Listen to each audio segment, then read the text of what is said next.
안녕하세요. 차범 박프로예요. 오늘 영상은 정말 중요한 영상이 되실 것 같은데요. 일단 이런 경우의 수도 주식을 하시면서 발생할 수 있다는 거를 머릿속에 항상 인지를 하고 계셔야 되고, 이제 막 주식 시장에 입문하신 초보분들이나 아니면 어느 정도 경험치는 있는데 이런 경험을 해보시지 못한 분들, 그런 분들을 위한 소중한 영상이 되실 것 같고요. 오늘 영상의 주제는 유상증자예요. 유상증자가 쉽게 두 가지가 있어요. 제3자 배정. 이거는 일단 호재로 작용을 하고요. 그 다음에 악재로 작용하는 주주배정 유상증자. 제3자 배정은 제3자를 끌어들이는 거예요. 예를 들어서 기업이 돈이 없다. 어디 뭐 투자를 해야 된다든가 아니면 이제 생산을 극대화하기 위해서 공장을 지어야 되는데 자본이 부족하다.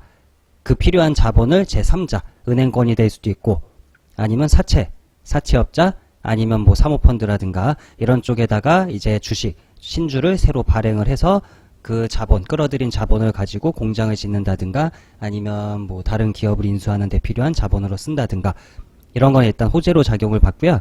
주주배정 유상증자는 이거는 악재죠.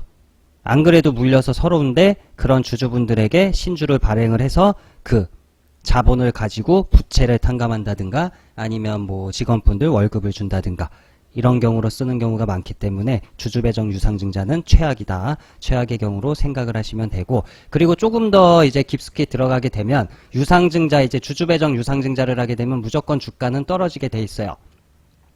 그리고 공시는 이제 당일 시외 도중이라든가 아니면 시외 끝나기 전, 한 타임 전, 한 5시 50분, 50분에서 6시 사이 아니면 시외까지 끝나고 나서 올빼미 공시죠?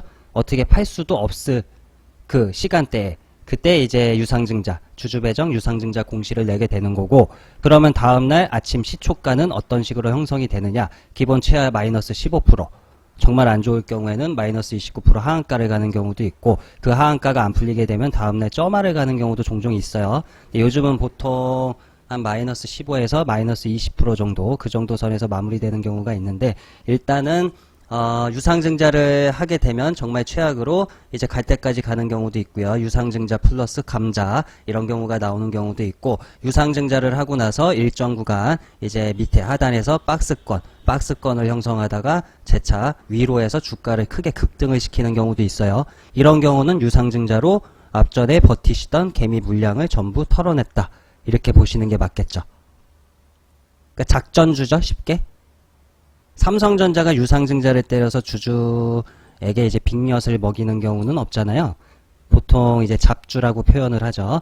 테마주 이런 것들이 그런 경우가 많이 발생하기 때문에 주식을 처음 접하시는 분들은 무조건 주가가 올라간다 해서 그 종목을 덜컥 그냥 아무 생각 없이 그냥 주가만 보고 사셨다가는 고점에서 이제 잘 팔고 나오면 상관이 없으나 물려서 계단식 주구장창 하락하는 도중에 이제 유상증자까지 맞게 되면 손실폭이 엄청나게 커져요. 다행히 이제 뭐 유증을 받고 유상증자 물량을 받고 물타기 하는 거죠. 쉽게 그렇게 해서 주포가 주가를 크게 급등을 시켜준다면 시세에 이제 어느 정도 수익을 내고 빠져나올 수 있으나, 그 반대의 흐름 밑으로 주가가 더 흘러내리고 감자까지 하고 갈 때까지 간다면 상장 폐지까지 가는 거죠. 그러면 엄청난 손실이 발생할 수 있다는 거, 이런 부분 반드시 머릿속에 인지를 하셔야 돼요. 이건 반드시 기억을 하셔야 된다는 거고, 일단 대략 생각나는 유상증자했던 종목들 여러 개를 이제 차트를 통해서 말씀을 드리기 전에 이제 주식에 투자를 하시게 되면은 차트도 중요하죠. 차트도 잘 보셔야 돼요. 매매 대응은 차트를 통해서 할 수 있기 때문에 차트도 잘 보셔야 되지만, 기업의 속사정은 재무제표를 통해서 알 수가 있죠. 어느 정도. 기업 재무, 이제 다른 건 몰라도 이것만은 꼭 체크하자는 내용이 4가지 정도가 있어요. 첫째는 이제 유동비율이에요. 유동비율은 이제 뭐 저 같은 경우는 KB증권인데, 여기 투자 정보라든가 이런 데 들어가시면 종목 재무 분석이라든가 이런 거 기본적으로 HTS에 다 있으세요. 요즘은 뭐 카카오스탁이라든가 이런 걸 통해서 가볍게 재무 비율을 볼 수도 있기 때문에 투자를 단타로 들어가는 경우는 크게 상관없겠죠. 당일 매수 당일 매도라면. 만약에 고점이라든가 이런 데 크게 물려서 어느 정도 이제 뭐 손절은 못 하시겠고 나는 끝까지 버티겠다 하시는 분들은 재무를 꼭 확인을 해 주셔야겠죠. 더불어 차트도 확인을 해주셔야 되고, 그리고 재무 자체도 과거치예요. 현 시점에 이 기업이 부채가 어떤지, 매출이 어느 정도인지, 순이익이 어느 정도인지는 정확히 아무도 알 수가 없어요. 전분기까지만 확인이 가능하다는 거예요. 쉽게 설명드리면 지금 코로나가 가장 핫하죠. 예를 들어서 코로나가 터지기 전에 여행 관련주가 승승장구를 했어요. 매출도 잘 나오고 엄청나게 급등을 하고 있는 상황이었는데, 코로나라는 그 전염병이 퍼지면은 여행을 못 가잖아요. 그러면 여행 관련주는 어떻게 될까요? 매출이 반토막 이상 줄어들 수밖에 없어요. 얼마 전에 그래서 그 여행 관련주 중에 이제 상장 유지 조건에 이제 미달되는 이익이 발생을 해서 상장 폐지 사유가 발생을 해서 정지를 먹었던 종목들이 있죠. 지금은 뭐 코로나라는 특수 여파 때문에 그런 상황이 발생한 거기 때문에 일단 상폐 사유 이제 그 발생 부분은 해소가 되고 다시 거래가 재개는 됐는데요. 그런 상황이 발생할 수 있다는 거예요. 아니면 전분기까지는 재무가 엄청나게 안 좋았는데 그냥 만년 적자 바이오 회사예요. 근데 이 바이오 회사가 코로나 백신을 개발을 해버린 거예요. 그럼 엄청난 떼돈을 벌겠죠? 그럼 현 시점에 재무는 좋아질 수밖에 없는 거고, 재무도 어찌 됐건 과거치다. 그러나 과거치만이라도 확인을 해주셔야 앞으로의 이 기업이 어떤 흐름으로 이어갈지, 여기에 플러스해서 차트까지, 차트는 밑으로 주구장창 빠지는데 재무까지도 안 좋다. 그러면 이거는 악조건, 이런 유상증자라든가 이런 최악의 상황이 발생할 수도 있다. 이렇게 예측을 하셔야 된다는 거죠. 일단 첫 번째는 유동 비율이에요. 유동 비율은 이제 유동 자산을 유동 부채로 나눈 비율이에요. 쉽게 그냥 움직일 수 있는 단기 자산, 움직일 수 있는 단기 부채. 그러니까 1년 이내에 이제 단기 부채를 1년 이내에 움직일 수 있는 단기 자산으로 이렇게 나눈 비율로 생각을 하시면 될 것 같아요. 쉽게. 부채의 몇 배의 자산을 가지고 있느냐. 판단 기준이죠. 기업이 이제 급히 돌아오는 채무, 은행 빚을 갚고도 자금이 여유롭게 남는지, 지불 능력이 있는지를 판단하는 기준이 되고요. 통상적으로 이제 2대1의 원칙이라 해서 200% 이상이 이상적이죠. 근데 이제 유동 비율이 무조건 높다 그래서 좋다고 판단하는 거는 금물이에요. 자금을 필요 이상으로 많이 가지고 있다는 거는 다른 곳에 투자를 해서 수익을 올릴 수 있는 기회비용을 상실하고 있다는 의미로도 해석이 가능하다. 이렇게 이해를 해주시면 될 것 같고, 두 번째는 부채 비율이에요. 부채 총액을 자기 자본으로 나눈 비율. 근데 부채 총액이 엄청나게 높다. 자기 자본보다 뭐 10배씩 높다. 이러면 안 좋은 거죠. 그러니까 최대한 낮을수록 좋다는 거고, 부채 비율이 높다는 거는 재무가 불건전해서 지불 능력에 문제가 발생할 수 있다는 거죠. 언젠가는 터진다는 거예요. 카드 돌려막기 하다 보면 더 이상 발급받을 카드처가 없다면 뻥 터지는 거죠. 그리고 세 번째는 유보율이 높을수록 좋다. 일반적으로 부채 비율이 낮고 유보율이 높을수록 기업의 안정성이 높다고 판단을 해요. 그러나 100% 확신은 금물이죠. 재무도 이제 기업에 투자를 해서 홀딩을 하시는데 어느 정도 참고사항일 뿐 100% 확신은 안 돼요. 재무가 엄청나게 좋은데도 주주배정 유상증자를 하는 경우가 발생할 수 있습니다. 그러니까 맹신은 금물이고, 이제 미래 성장성을 위한 투자로 기업 유보율이 낮아질 수도 있고요. 그러니까 쉽게 자본을 많이 유보시켜 놓는다 뜻이에요. 근데 이제 미래에 매출처가 이제 많이 늘어날 것 같고 생산을 많이 해야 될 것 같을 경우 공장이라든가 이런 거 시설 투자를 많이 해야 될 수도 있겠죠. 그럼 일시적으로 유보율, 그런 비용이 많이 발생했기 때문에 유보율이 낮아질 수도 있다는 거예요. 기업의 가치는 좋으나. 그리고 지금과 같은 불황에는 이제 현금 확보 차원, 이자 부담이라든가 아니면 이제 뭐 직원분들 월급 어떠한 문제가 발생할지 모르기 때문에 현금 확보 차원에서 유보율이 일시적으로 올라가는 경우도 있어요. 그리고 더불어 이제 현 시점에 유보율은 낮더라도 기업이 보유하고 있는 부동산이라든가 이런 것들이 급등을 해서 이제 현 시가 기준 뭐 작년보다 10배 이상 뛰었다. 그럼 이거를 처분하는 순간 유보율이 또다시 높아질 수도 있고, 통상적으로 유보율이 높을수록 불황, 지금과 같은 이제 이런 불황에 대한 적응력이 높다 판단하시면 되실 것 같고요. 네 번째는 금융 비용 부담률이에요. 이건 대출 이자를 낼 수 있냐 없냐 이렇게 생각을 하시면 좋을 것 같아요. 이 비율은 낮을수록 좋겠죠. 이제 쉽게 기업이 대출을 받아서 나가는 이자 부담이 어느 정도인지를 뜻하고요. 비율이 낮을수록 좋은 거고요. 예를 들어서 금융 비용 부담률이 10%, 이 기업의 이 부담률이 10%라고 가정을 하면 기업이 1,000원의 순이익을 벌어들였어요.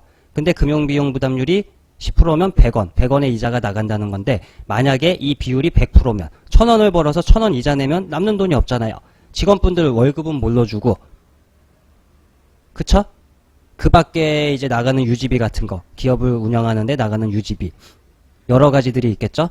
근데 1000원 벌어서 1000원 전부 다 이자로만 나가버리면, 그러면 기업의 상황이 점차 안 좋아질 가능성이 높다. 이게 1000%면? 그러면 뭐 돈을 어디서 빌려다가 막 사채를 빌려서라도 메꿔야 되는 상황이 발생할 수 있다는 거죠. 금융비용 부담률은 최대한 낮을수록 좋다. 이거는 반드시 이것만이라도 확인을 해주셔야 돼요. 그러나 이게 이런 재무가 아무리 좋더라도 차트 모양새가 밑으로 그냥 계단식 하락을 떠나서 주구장창 뭐 지하 동굴, 무덤까지 내려가는 그런 추세, 완전히 하방 추세죠. 그런 흐름으로 이어간다면 반드시 짚고 넘어가야 돼요. 재무만 믿고 무작정 버티시는 건 아니시고. 그럼 첫 번째 이제 종목은 저번 주에 헬릭 스미스 바이오주예요.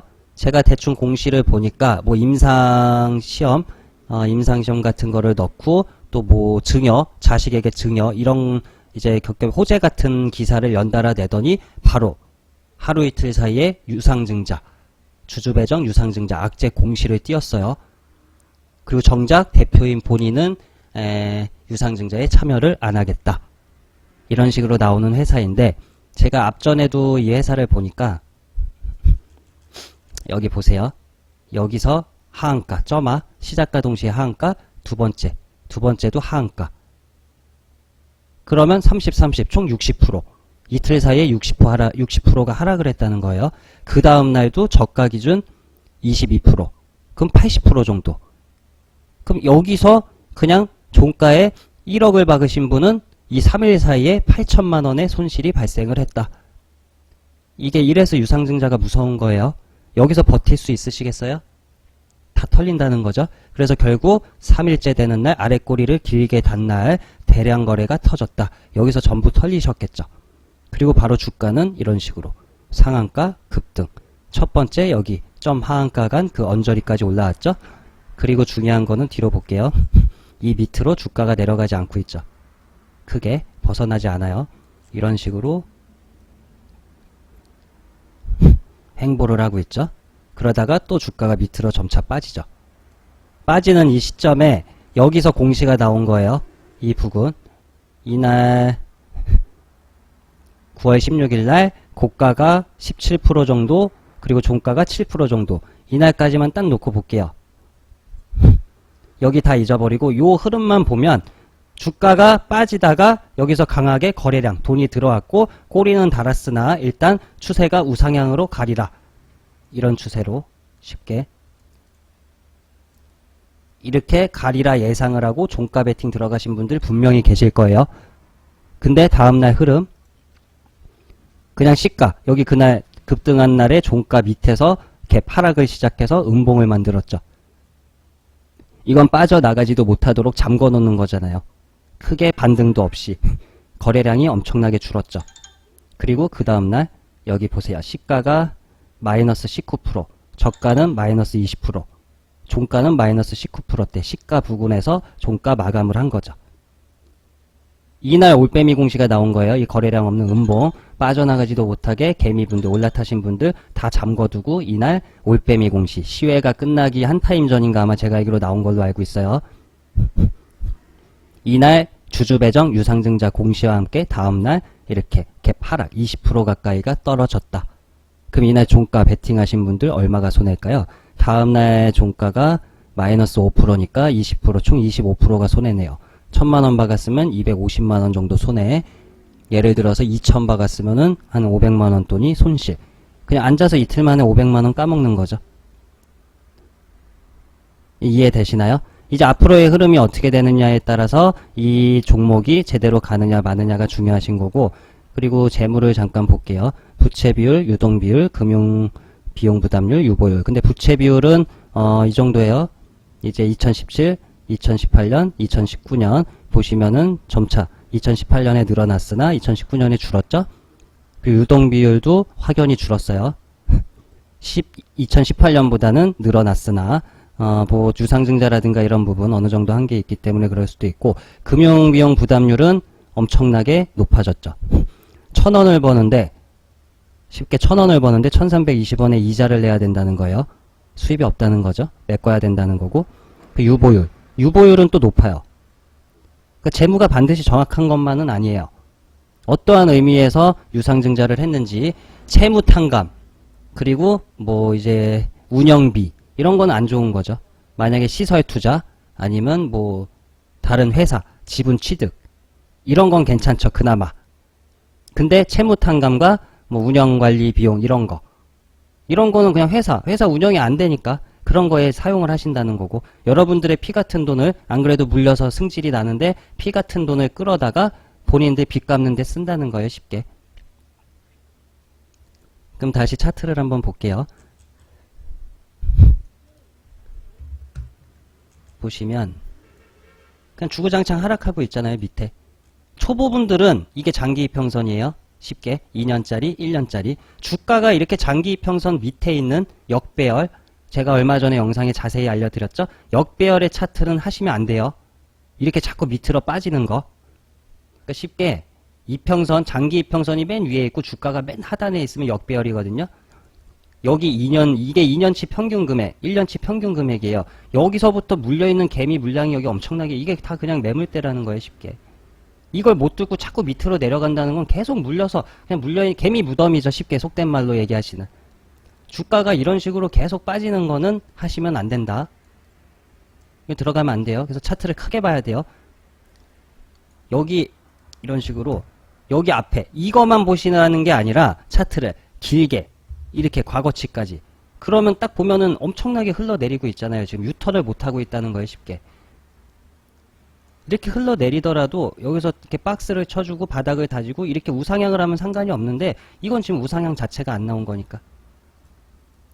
어떤 거를 하셔야 되냐면은 이런 거. 이렇게 여기 장기이평선 위에 주가가 있는 정배열 상태. 이런 걸 하시라는 거예요.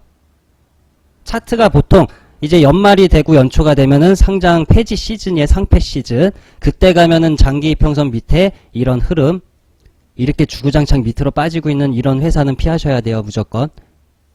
정배열, 장기이평선 위에 주가가 있는, 딱 봐도 이런 식으로 이렇게 추세선 따라서, 여기 제가 추세선을 이렇게 거드리면 이런 식으로 이 추세선 따라서 쭉쭉쭉 잘 올라가는 종목들, 그리고 재무도 괜찮은 거, 이런 거 위주로 연말에서 연초에는 보유를 하고 계셔야 돼요.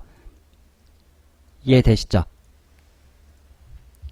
그렇게 참고를 하셔야 되고, 그 다음에 종목은 이제 한창이라는 종목도 한번 볼까요?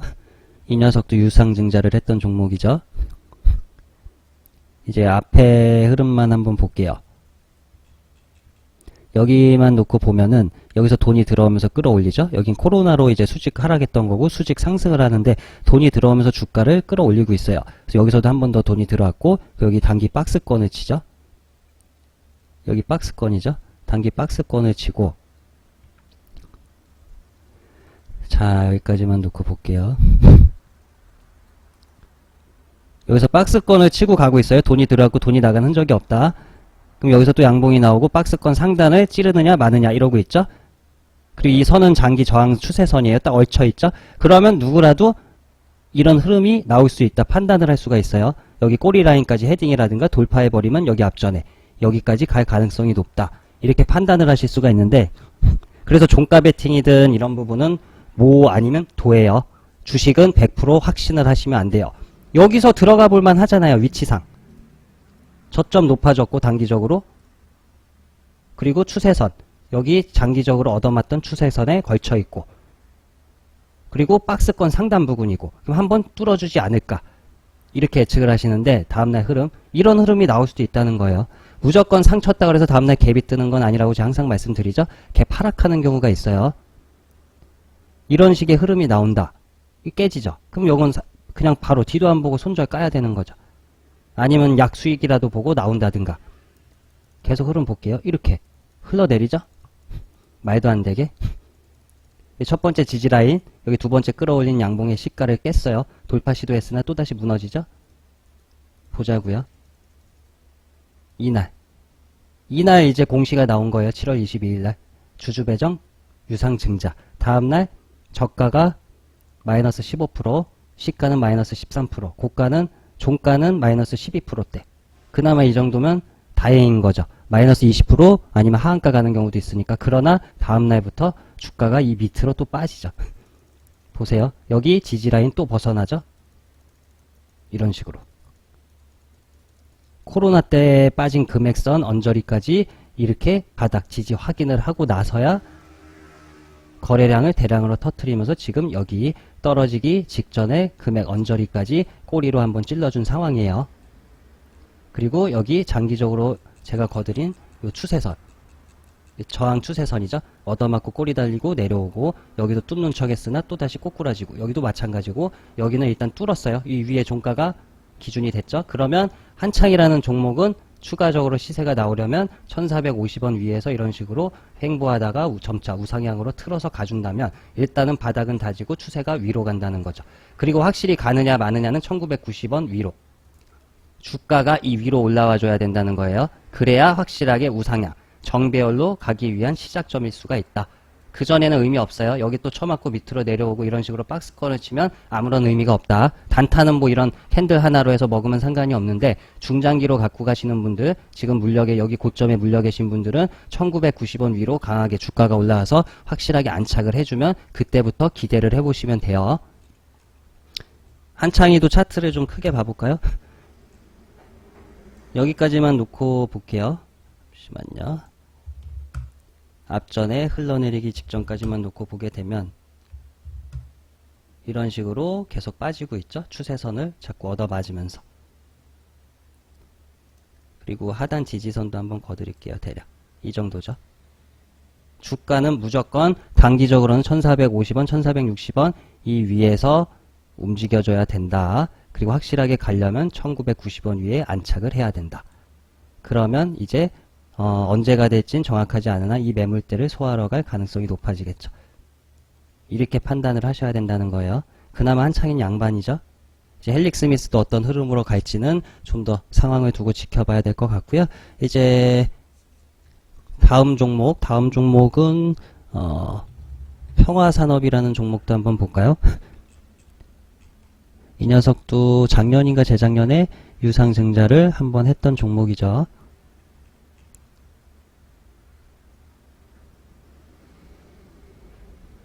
일단 여기네요. 여기 구간.